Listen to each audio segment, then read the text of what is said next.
Morning. So I'm back. This is part 2 of the laundry video. This is putting your clothes away. Won't try and repeat myself from what I said yesterday, but it was lovely. I've had some super supportive comments, so I'm really grateful for that. Thank you very much. And I suppose it's a difficult one, this, to speak about, because I'm not saying it to elicit praise or anything like that. But on Friday I was walking to the shop to get some stuff for my tea, and I bumped into a lady that I only know in passing, but I knew her when I lived over near Lusty Glaze at Trafalgar Court. She was a neighbour of mine. I haven't seen her for a while, and I did bump into her on socks are difficult, let me just tell you that, getting your socks together. So sock technique is not easy, as you can see, but there we go. Where there's a will, it's easier to leave them in to when you put them in the wash, to be honest, than dry that way.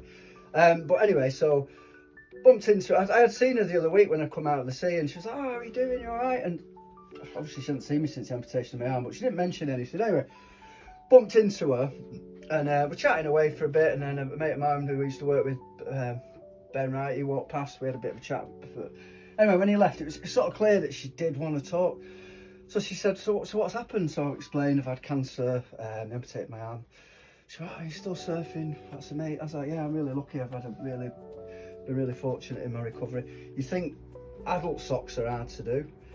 Oh, these are inside out as well. So that is a mission. You ready? So there's a lady on TikTok commented on some of my things saying it's amazing. I try not to use my teeth because they're not in a great state as it is. So the last thing I want to do is damage my teeth. But you can see this is fiddly. I do wonder if I make it to old age how I'm going to do this when I've got all one arthritic hand. Come on. Anyway, after that we'll sort that out. Anyway, so turns out she's had cancer. That's why I haven't really. I saw used to see her about in passing, and like I say, I only knew her in passing. I only know her to have a quick chat. So how are you doing? You all right? Yeah.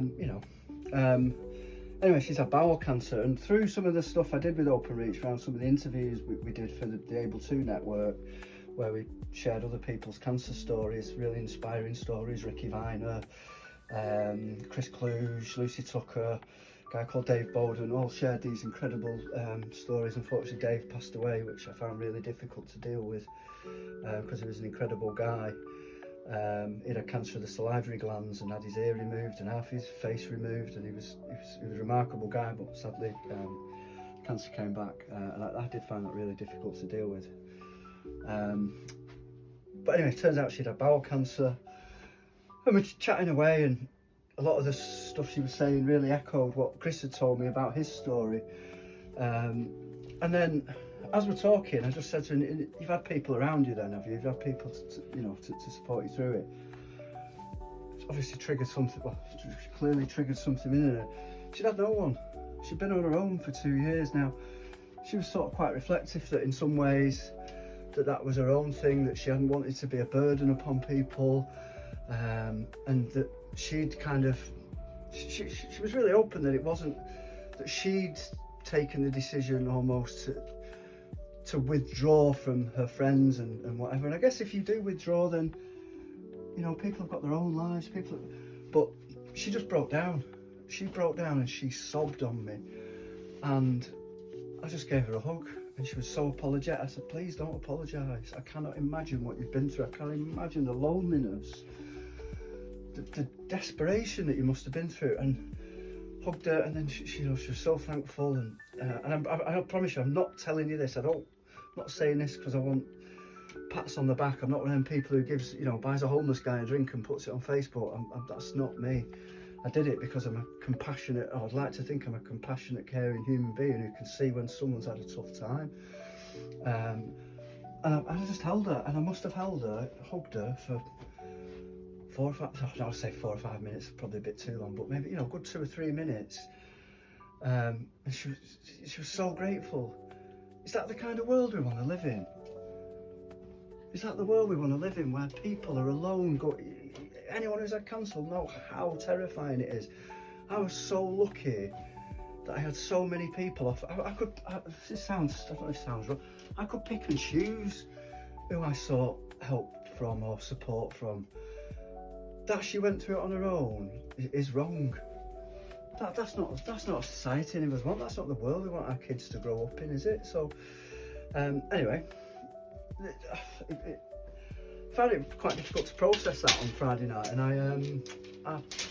I'm those people I mentioned. We have a little WhatsApp group called the Warriors, and we're sort of there for one another, really. Anyway, I'm going to go outside now and bring the outside stuff in. So a lot less windy today out the back.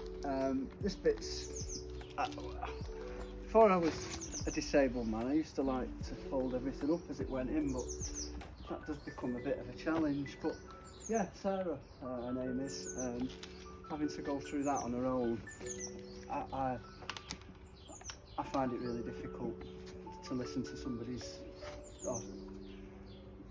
that somebody has to go through something so traumatic on their own. And I know from my own experience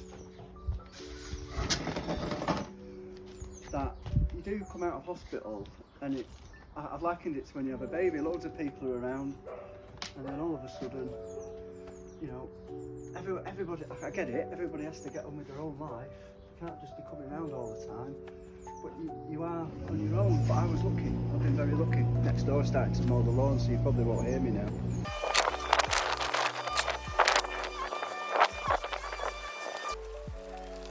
So this is going to be the art of the one arm fold. It's pretty much done, to be honest. I'm getting a lot better at it.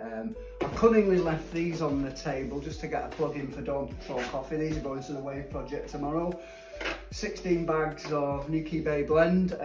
The first almost quarter of a 50 bag order they placed. So absolutely buzzing with that. Don't Control Coffee. .co.uk if you want specialty coffees sourced from areas around the world, synonymous with great waves and fantastic coffee. That's www.domstroll.co.uk.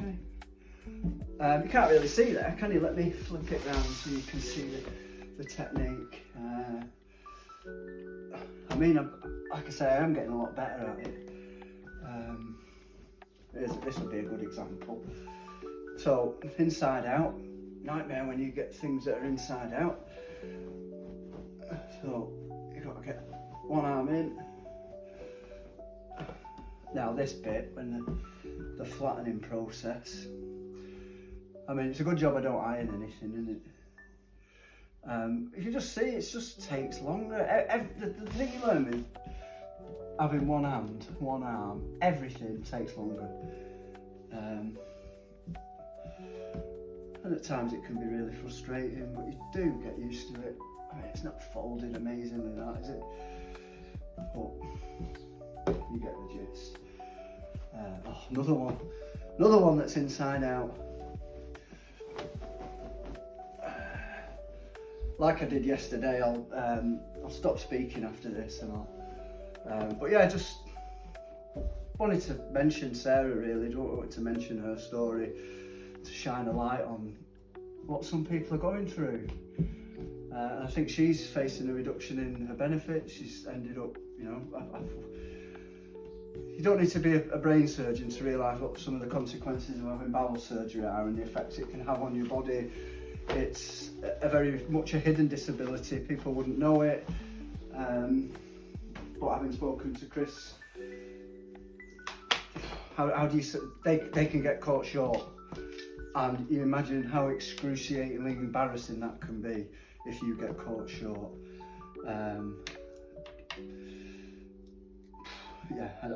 Now zips, this is tricky because I like to zip things up to fold them. So this isn't easy. This is one thing that I do sometimes use my teeth for.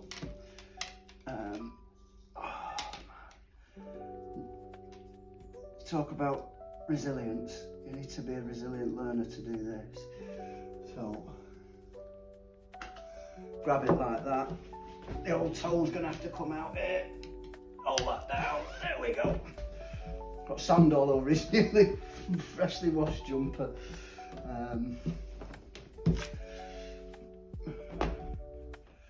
I don't, like I say, I don't like using my teeth, but sometimes you've just got to. That one's not folded too bad. My stuff's fairly easy most of the time.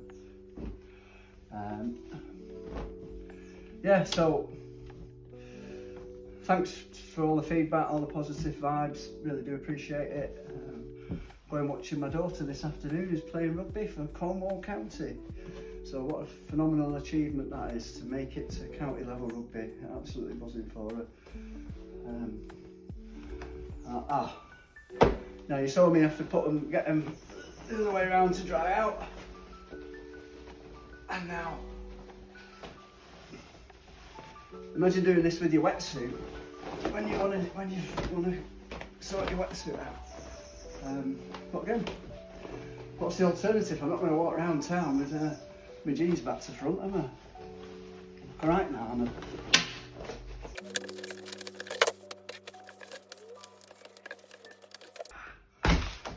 Job done. If you've watched this far, thanks. Do appreciate it.